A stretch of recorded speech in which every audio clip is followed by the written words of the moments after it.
Frères et sœurs bien-aimés, amis, bonsoir. Frères et sœurs, bonsoir. Je prends plaisir à saluer les amis des ondes, que ce soit nos amis qui nous écoutent sur Alléluia FM, la Radio Espérance, ou l'autre ministère, j'ai oublié le nom, et qui nous suit sur Facebook. C'est un plaisir d'être encore avec vous en ce soir. Hier, à l'heure de l'adoration, nous avons invité à revenir au Père, à chercher une relation avec le Père et à ne pas considérer le Père comme étant juste un fournisseur, mais comme un Père. Et ce devrait être la responsabilité primordiale dans la gestion chrétienne de la vie. Et ce soir, je veux vous inviter à prêter attention à notre sermon titré « La responsabilité dans le choix des associés ». La responsabilité dans le choix des associés. Personne ne peut se considérer comme une île. Et on ne saurait réaliser quoi que ce soit de grand dans cette vie tout seul.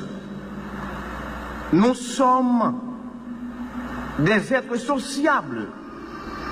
Nous sommes appelés à vivre en société. En sorte que nous sommes aussi interpellés de toutes parts. Nous sommes appelés à nous associer. À nous associer avec qui?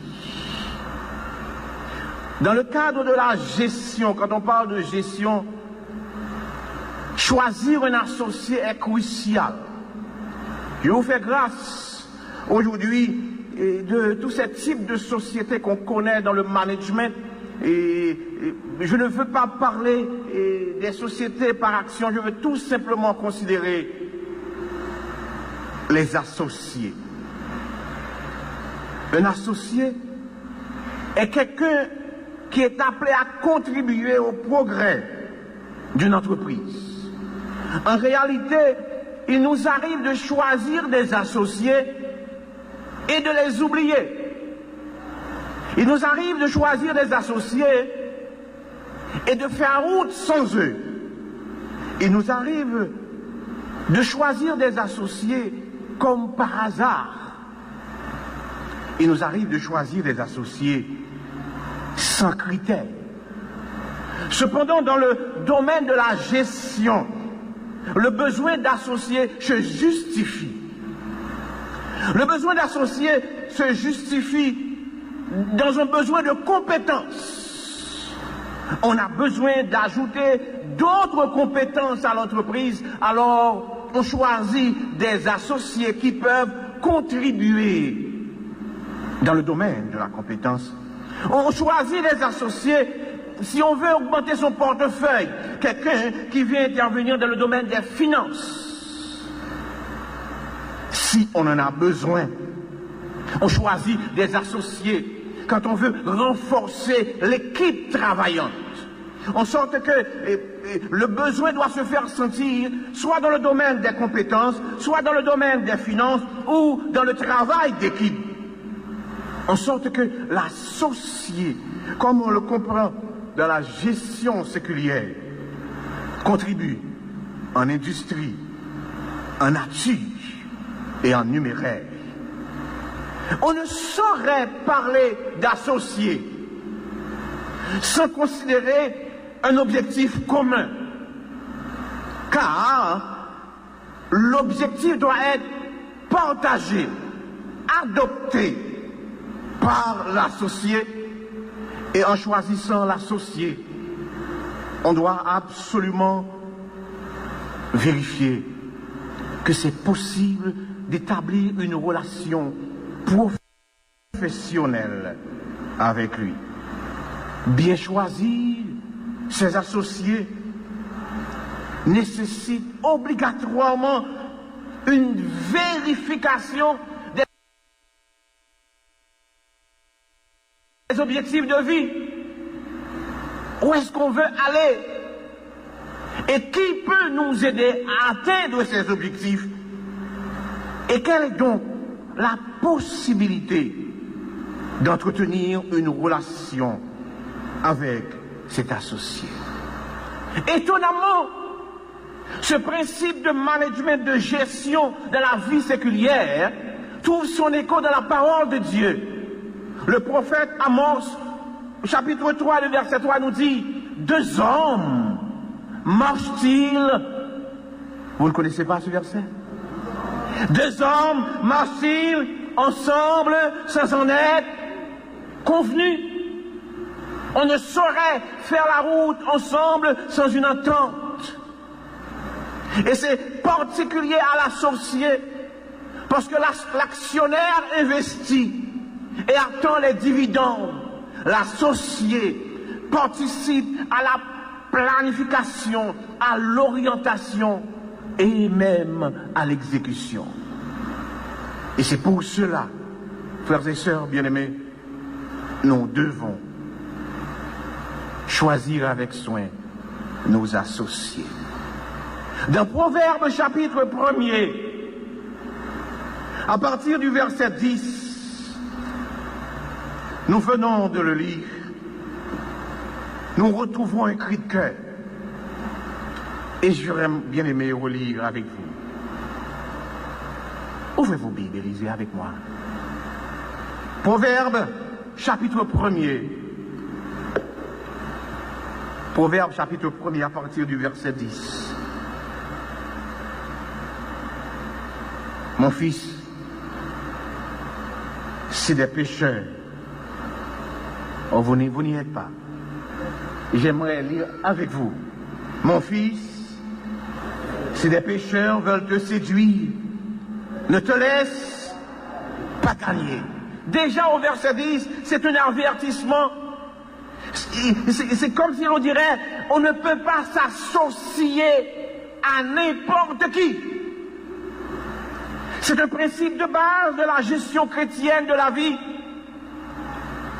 On ne s'associe pas à n'importe qui. Mais lisons tout le texte. Il est dit, s'ils disent, viens avec nous, dressons des embûches, versons du sang, tendons des pièges à celui qui se repose en vain sur son innocence, engloutissons-les tout vifs comme le séjour des morts et tout entier comme ceux qui descendent dans la force, nous trouverons toutes sortes de biens précieux.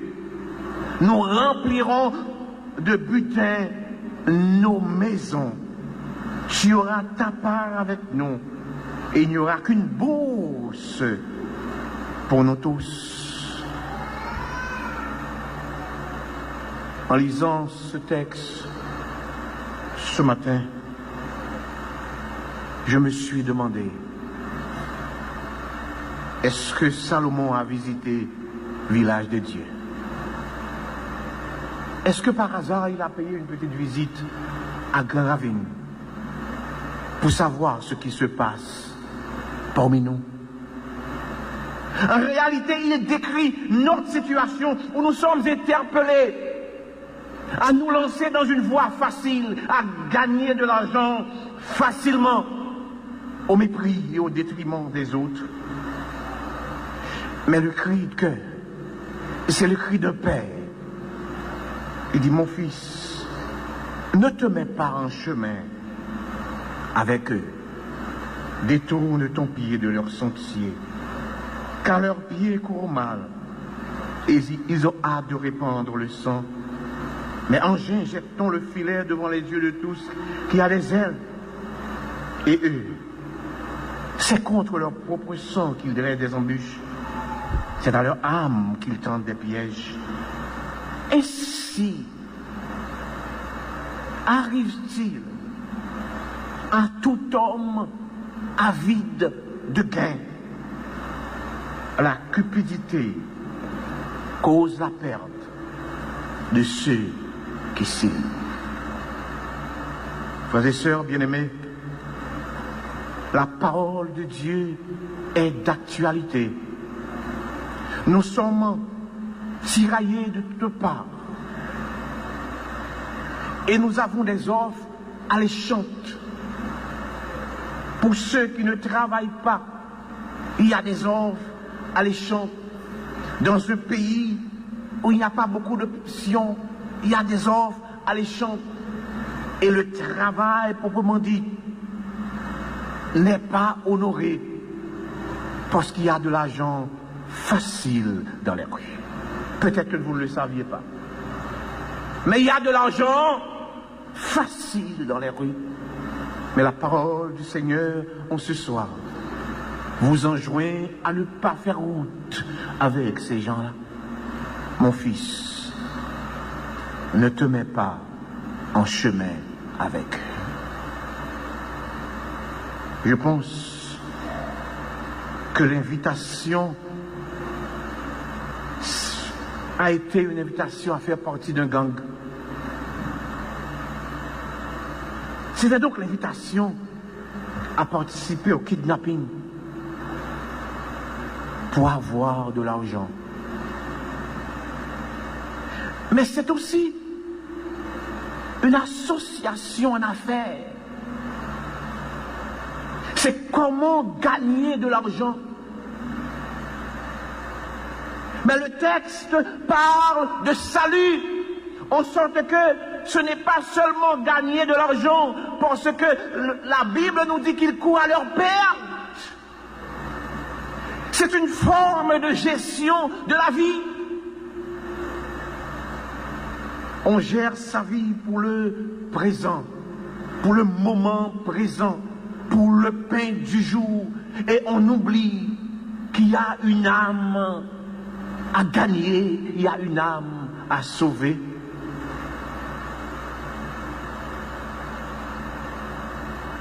Deux expériences me reviennent à l'esprit, tandis que j'écoute ce cri de cœur de Salomon, et s'adressant à chaque enfant de Dieu comme étant un fils, pour dire: mon fils, ne te mets pas en chemin avec eux. J'étais interne au dortoir et mon précepteur fut Pasteur Marcel Mercier.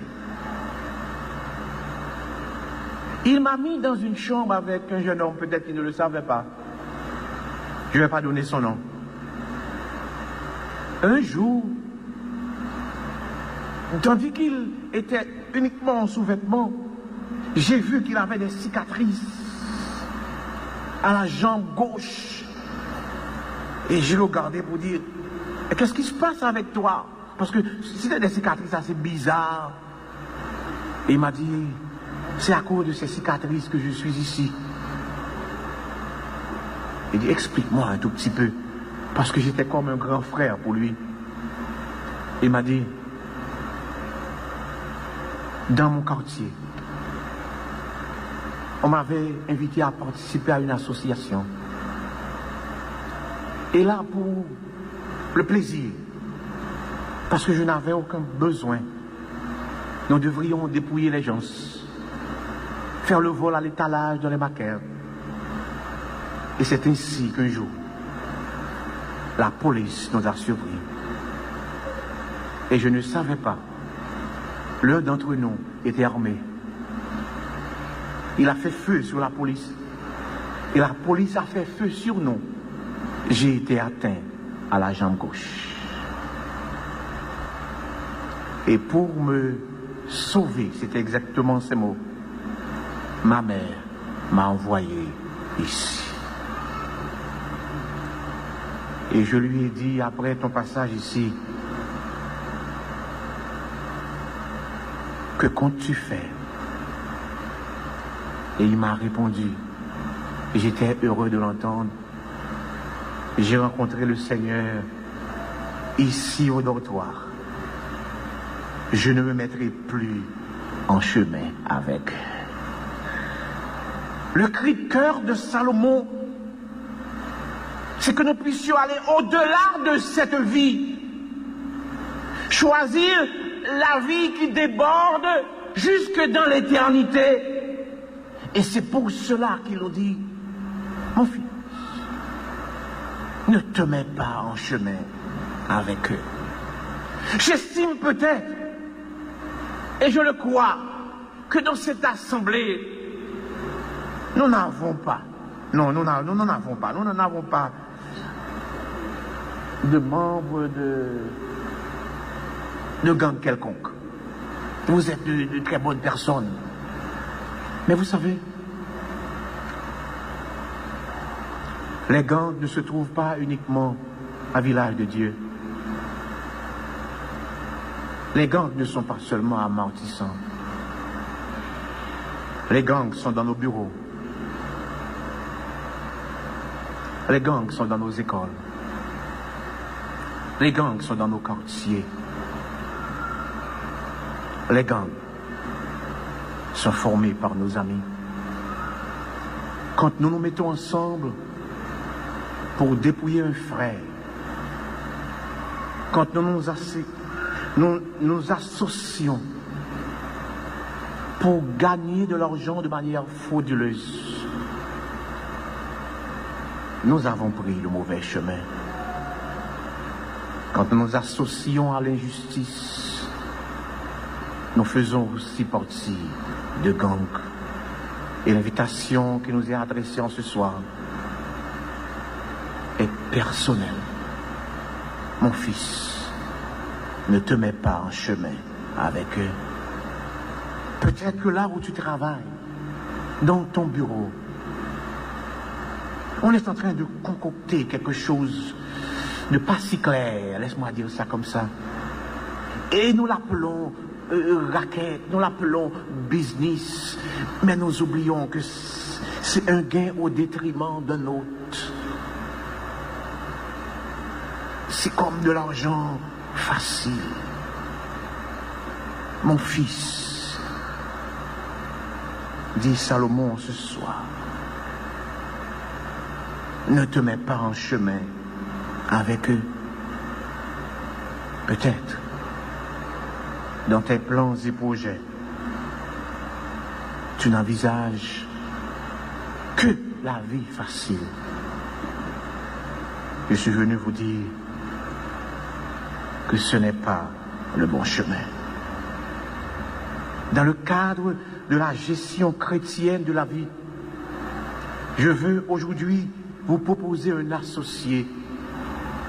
Cet associé n'a pas de pareil quand on parle business. Cet associé n'a pas de pareil en gestion parce qu'il est un spécialiste. Et je vous le présente en ce soir. C'est le spécialiste en bénédiction. Et son nom, c'est Jésus de Nazareth.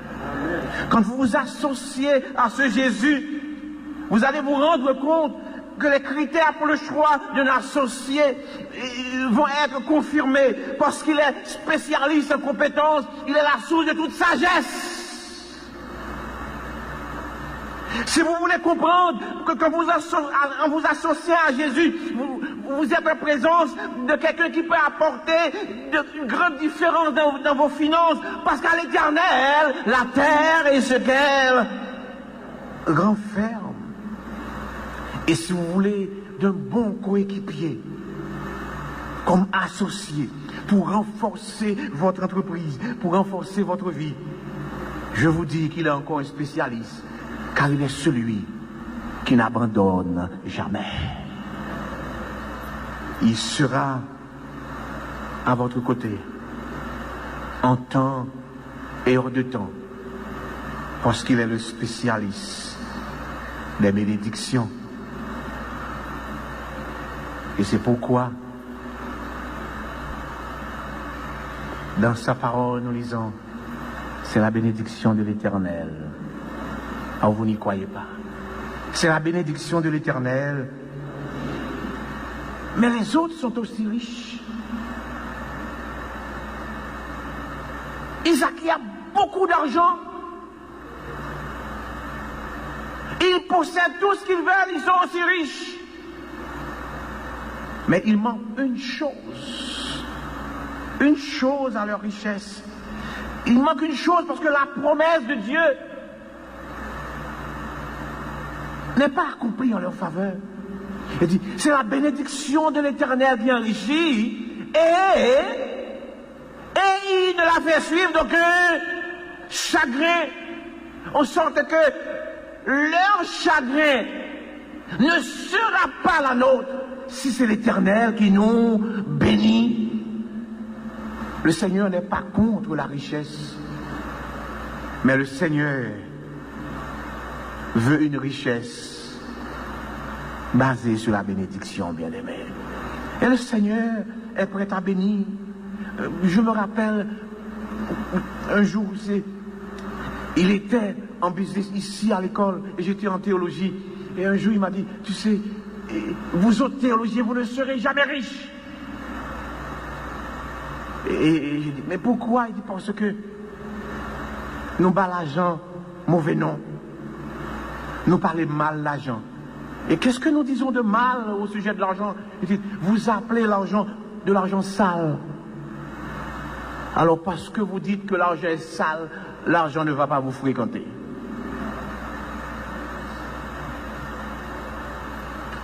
Et je dis, est-ce que par hasard tu es en train de me dire qu'il n'existe pas d'argent sale? Et il m'a dit, non, Sénèque, il n'existe pas d'argent sale.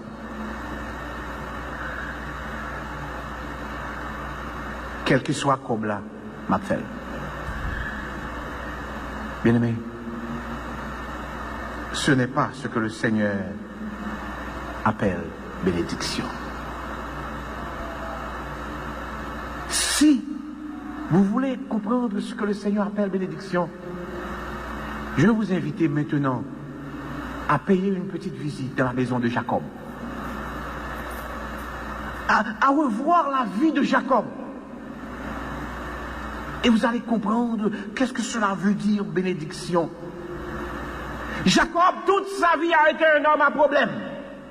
Un homme à problème.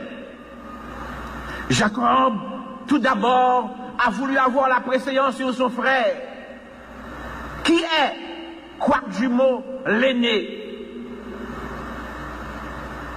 Et il voulut avoir le droit d'aînesse. En sorte que Jacob voulait jouir des bénédictions réservées au droit d'aînesse. Et Jacob acheta ce droit d'aînesse. Jacob a acheté le droit, mais ne peut pas jouir du droit.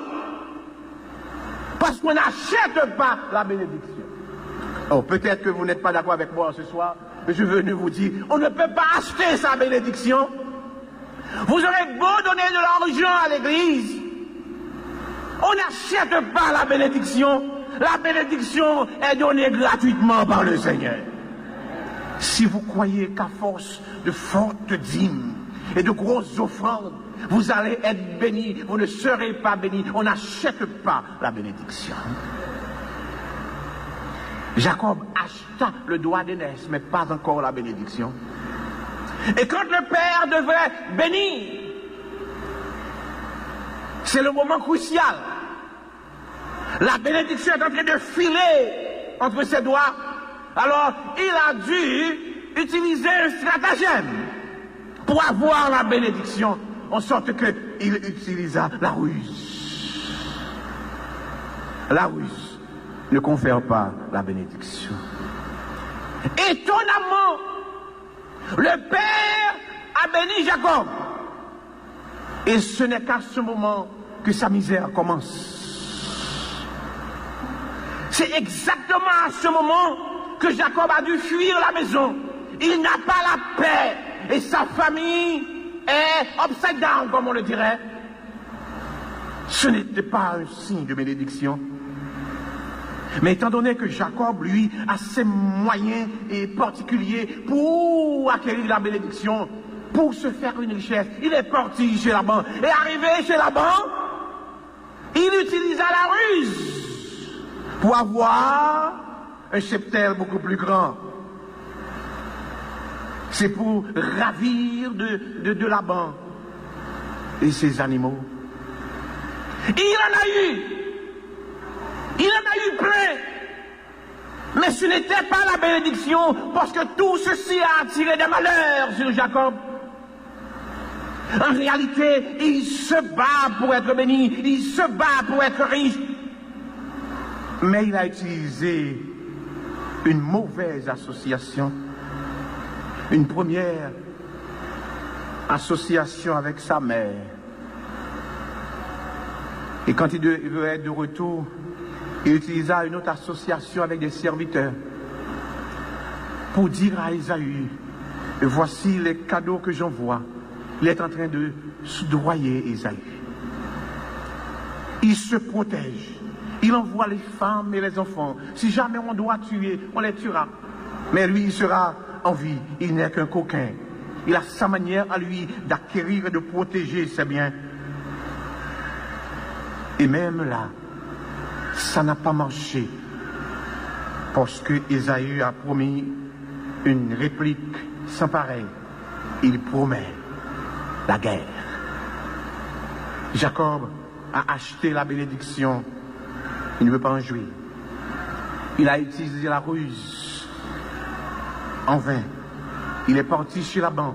Il a des biens, mais il n'est pas béni. Jusqu'à ce qu'un jour, il rencontrera le Seigneur lui-même. Et ce jour-là, il fit du Seigneur son associé. Parce qu'en réalité, Jacob rencontrera le Seigneur et réclama sa bénédiction. Jacob fit un vœu à l'Éternel. En Genèse 28 et verset 20 à 22, nous lisons, Jacob fit un vœu à l'Éternel. Si Dieu est avec moi et me garde pendant ce voyage que je fais, s'il donne du pain à manger, des habits pour me vertir, et si je retourne en paix à la maison de mon Père, alors l'Éternel sera mon Dieu. Cette pierre que j'ai dressée pour monument sera la maison de Dieu. Et je te donnerai la dîme de tout ce que tu me donneras. Jacob fit un contrat avec Dieu. Il choisit Dieu comme associé dans sa vie. La servante du Seigneur nous dit, de longues années s'écoulèrent avant que Jacob osât retourner dans son pays.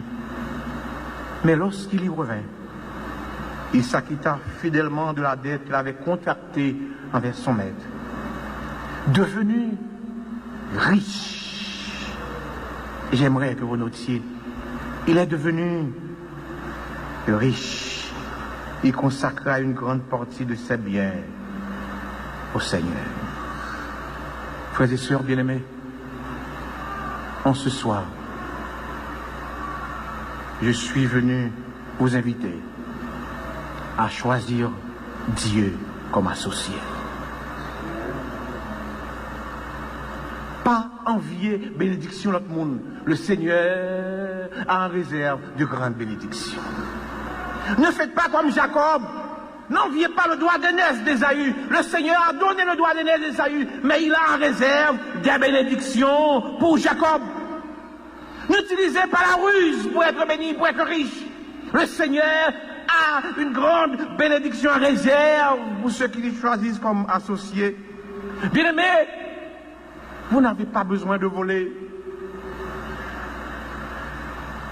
Là où vous êtes, ou là où vous travaillez, contentez-vous de ce qu'on vous donne. Le Seigneur a de grandes bénédictions pour son associé. Et tout ce que nous devrions faire en ce soir, c'est demander au Seigneur sa bénédiction. Comment cette bénédiction va-t-elle se manifester? Je ne sais. Mais je veux en ce soir inviter les jeunes qui sont dans l'assemblée à ne pas planifier sans cet associé. Je veux vous inviter à ne pas décider sans cet associé.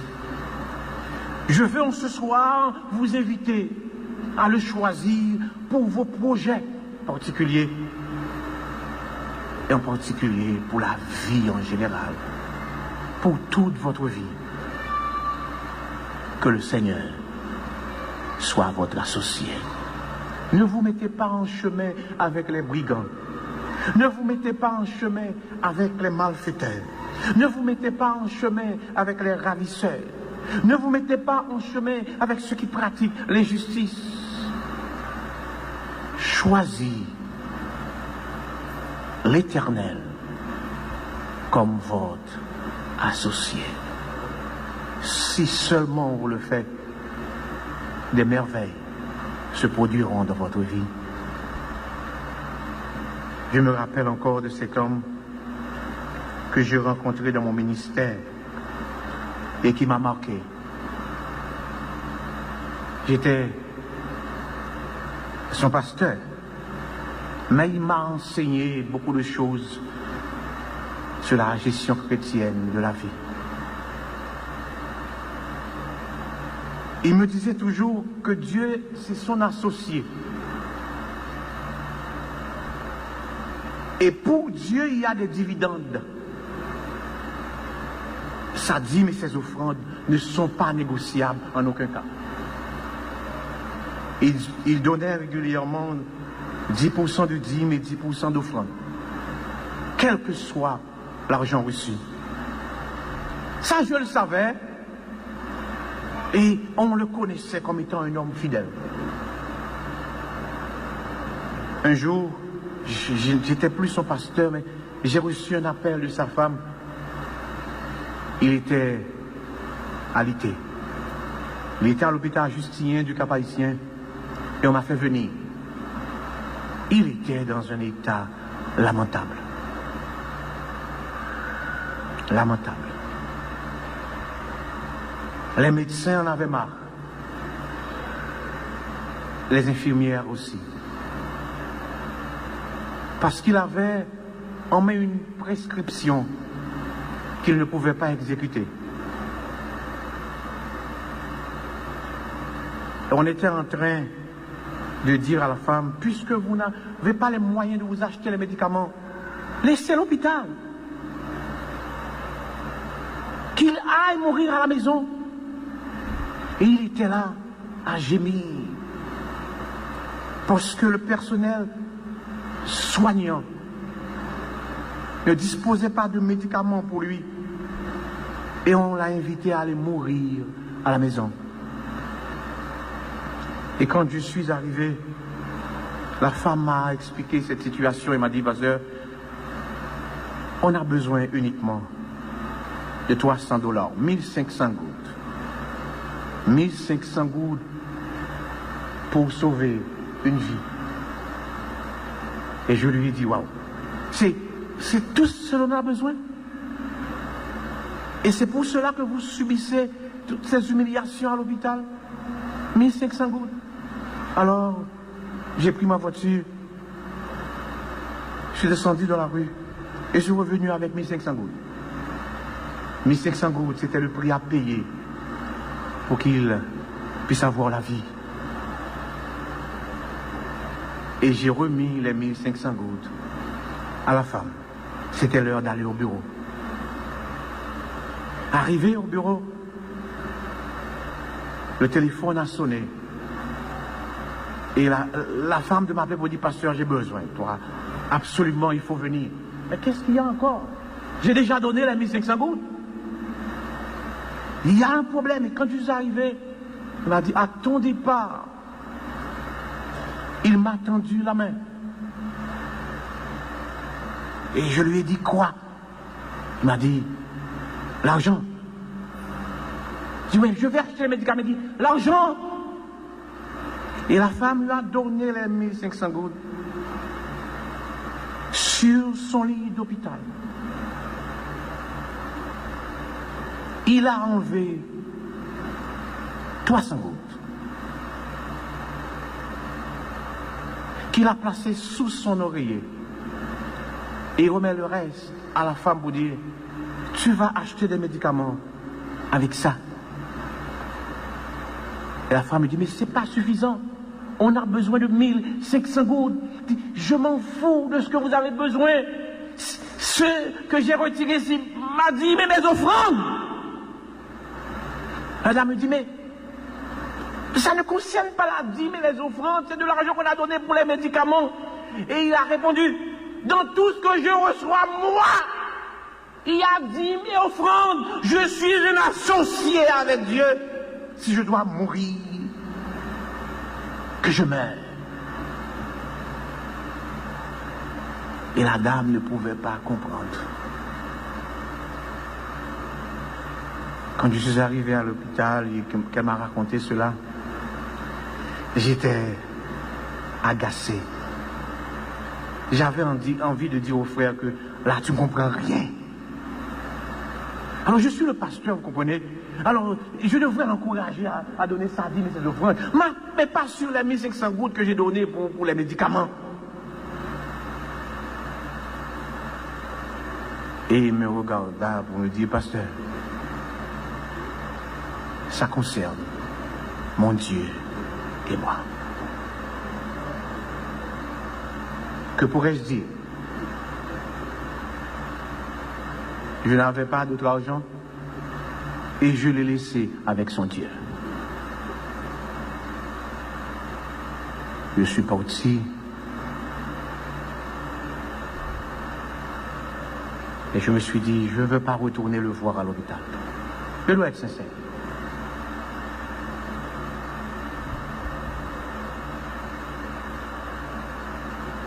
Je ne sais pas qu'est-ce que la dame a fait.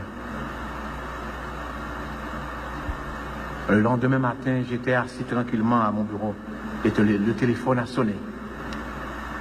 Il était environ 10 heures. Et quoi encore?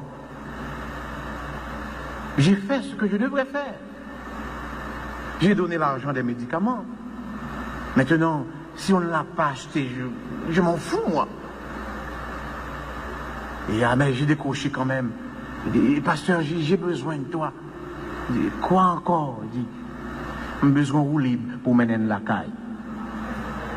Il me dit, quoi? Qu'est-ce qui se passe? Il m'a dit, on n'a même pas eu le temps d'administrer les médicaments. On estime maintenant qu'il est rétabli, il peut rentrer à la maison. Comprenez-vous ce que cela veut dire pour moi? Je suis le pasteur qui devrait prier pour sa guérison.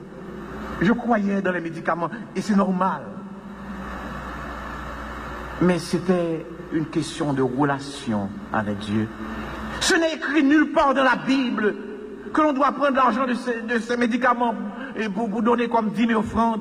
Mais à ce niveau, personne ne pouvait discuter avec le frère parce qu'il nous a dit que Dieu est son associé de vie et que sa vie ne se repose pas entre les mains du pasteur, sa vie ne se repose pas entre les mains de sa femme, sa vie ne se repose pas entre les mains des médecins et des infirmières, sa vie se repose entre les mains de Dieu. Bien-aimé, j'ai vite fait d'aller à l'hôpital. Je n'en croyais pas à mes yeux. L'homme que j'ai vu la veille n'était plus le même. Et je l'ai ramené à la maison. Oui, c'est la bénédiction de l'Éternel qui enrichit. Ce n'est qu'une question de relation. Hier, je vous ai invité à vous reconnecter au Père, à retourner au Père. Et ce soir, je vous invite encore une fois à dire au Père, je te choisis comme mon associé. Que les jeunes puissent se choisir comme associés pour leur projet d'avenir.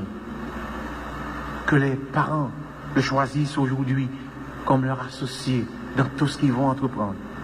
Bien-aimés, l'invitation que je vous lance, choisissez Dieu comme associé et c'est votre responsabilité. Peut-être que vous vous sentiez encore loin et je vais inviter Pasteur Marcel maintenant à diriger la prière d'intercession. Tandis que chacun de vous va intercéder pour soi-même, va prendre son engagement avec son Dieu, va établir ce contrat avec Dieu, comme Jacob l'a fait, pour dire, Seigneur, je ne vais plus envier la bénédiction des autres. Je ne veux plus utiliser de stratagème pour ravir la bénédiction des autres. Je veux que tu me bénisses, moi, parce que je te choisis comme mon associé de vie. Si tel est votre désir,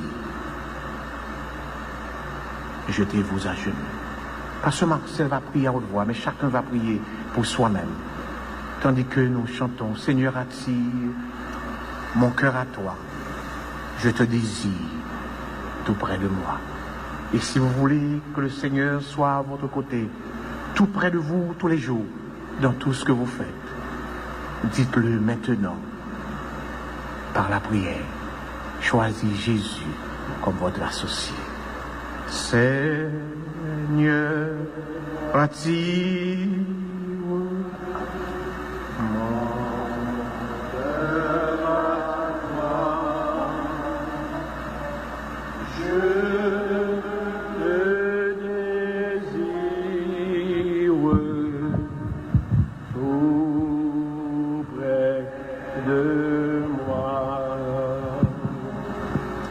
ma délivrance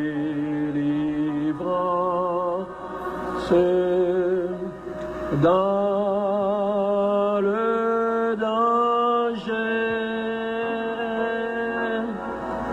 c'est ta présence divin berger. C'est ta présence divin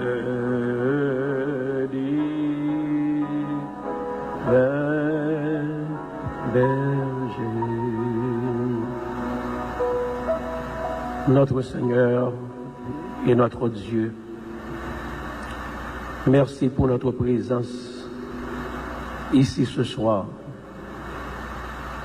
Nous n'y sommes pas par hasard, mais c'est parce que tu as inspiré au département de la gestion chrétienne d'organiser ce moment, cette semaine de prière, pour pouvoir nous parler. Nous sommes à court de mots pour exprimer notre reconnaissance envers toi.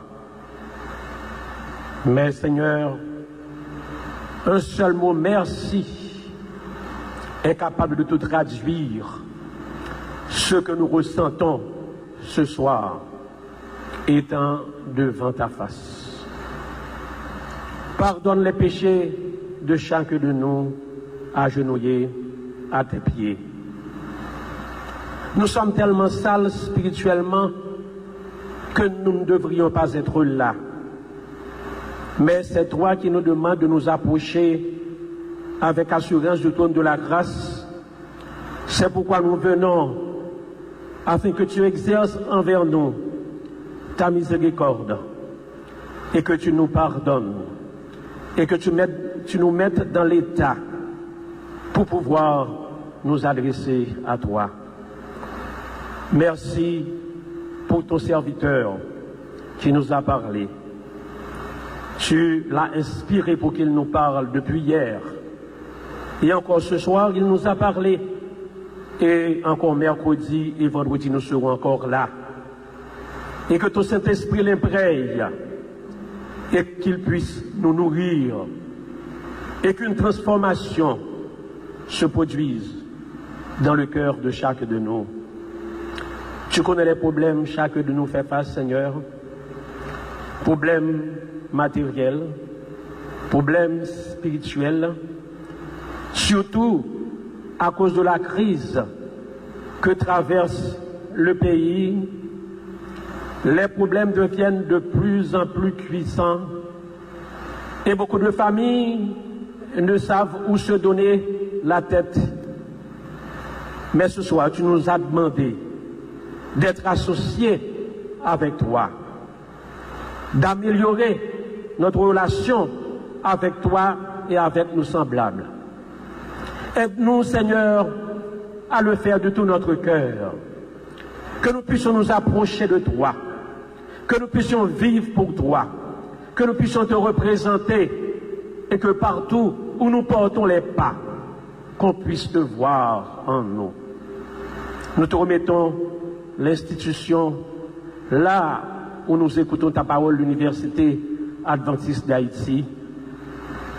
Cette institution a besoin d'ouvrir ses portes, mais les problèmes du pays l'en empêchent.